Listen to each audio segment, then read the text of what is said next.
L'équipe de la télévision communautaire du Rocher-Percé scanne les nouvelles pour vous. Voici notre revue de presse. Cette semaine dans l'actualité régionale. La ministre de l'Immigration était en Gaspésie mardi afin de rencontrer des élus, des organismes d'accueil et des entrepreneurs pour connaître leurs attentes vis-à-vis son ministère, peut-on lire sur Radio Gaspésie.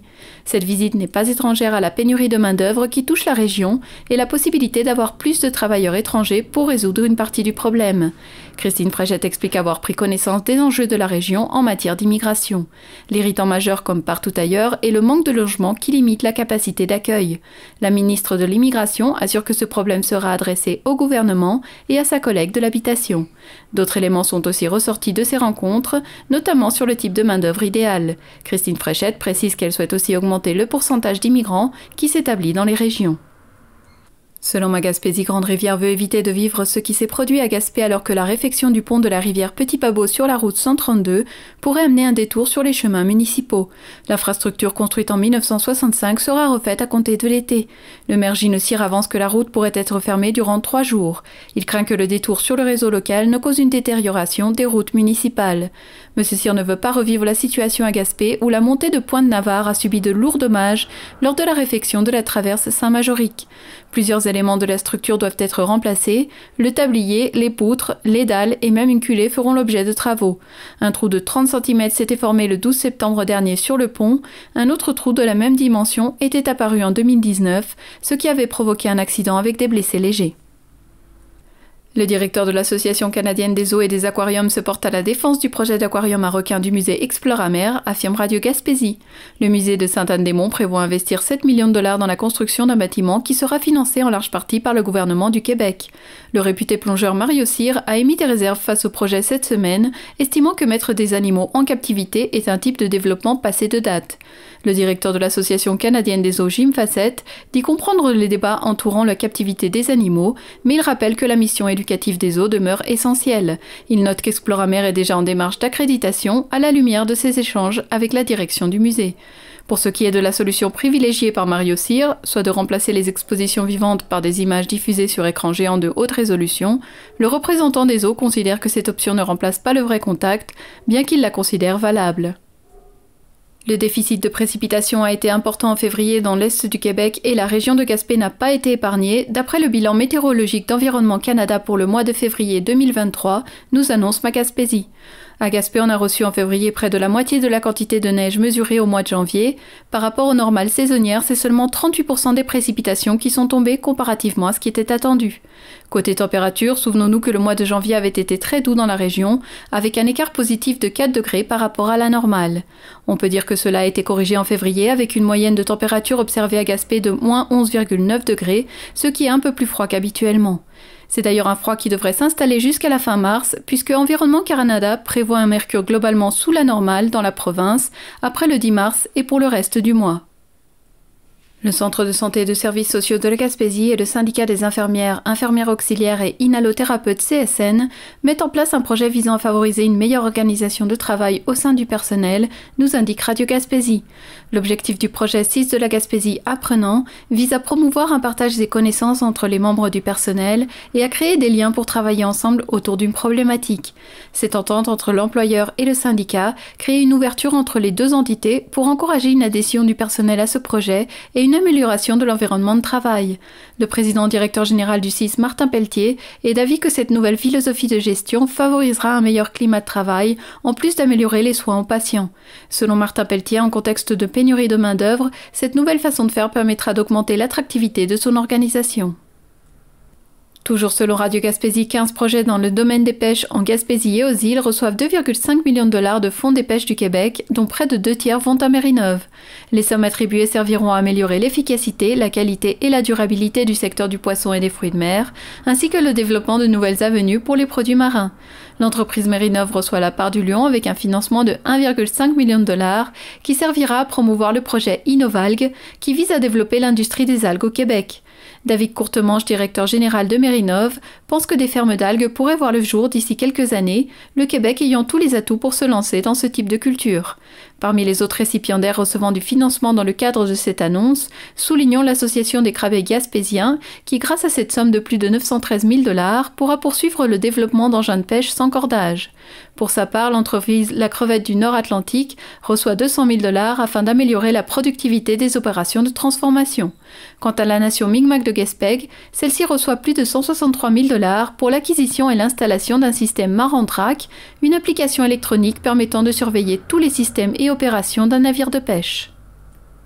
En visite à Notre-Dame-du-Portage, le Premier ministre François Legault a annoncé ce vendredi 3 mars un financement de 67 millions de $ pour lutter contre l'érosion et la submersion côtière, peut-on lire sur Ma Gaspésie.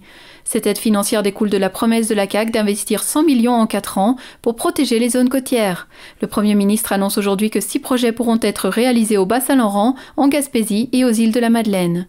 Cette aide financière fait partie de l'axe S'adapter au changement climatique du plan pour une économie verte qui a été lancé en 2020. Le détail des zones concernées n'a pas encore été dévoilé, mis à part un projet à Notre-Dame-du-Portage pour 9,4 millions de $.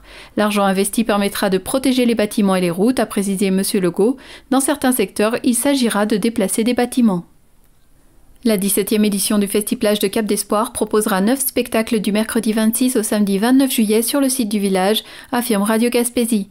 La programmation sera très diversifiée avec plusieurs têtes d'affiche dont un retour de PA Méthode et de plusieurs artistes invités et le spectacle du samedi soir avec le groupe Simple Plan. Le président du conseil d'administration de l'événement, Ghislain Pitre, s'attend à recevoir autant de personnes que l'an passé. La sécurité figure parmi les préoccupations des organisateurs afin d'éviter les débordements sur le site de spectacle. Ghislain Pitre affirme que le budget de cette année a été légèrement augmenté pour assurer une bonne qualité de spectacle, qui fait d'ailleurs la popularité du Festi-Plage. Selon Ma Gaspésie, le chef du bloc québécois estime qu'Ottawa n'a rien compris l'an dernier alors que le gouvernement fédéral suspend d'autres pêches sans pour autant tenir compte des individus et des milieux touchés par ces mesures.